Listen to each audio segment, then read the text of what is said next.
uPhindile noSenzo eyodwa yekhaphuli bahleli nje kumnandi.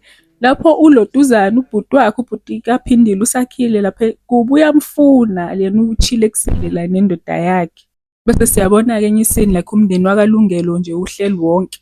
ULungelo, uSenzo, uma wakhe nosisi wakhe. uLungelo athi yena usefuna ukushada manje. Ufuna ukulobola uThandiwe. uThandiwe lo usisi kaPhindile benoSakhile. Athi ufuna ukushada, ufuna ukumshada uThandiwe. Bese ethi cela nizwe uSenzo yena ukuthi uthini mekukhulunywa ngey'ndaba zemishado. Manje awusho bezala wena nje awekho usumbonile ukuthi engazosiza ubuhlenge. Hawu makodwe. Ngisionayo mina ibhinqa ngafuthi ngisoze ngihambe yilona. Nina uma ukuthi ngifuna ukulobola nenze zonke lezo zinto enzani njalo enkhodlweni.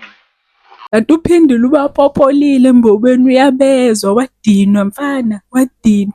Lapho cawubuke bahleli badla izinkwa bahleli kuyifamily kumnandi ngazi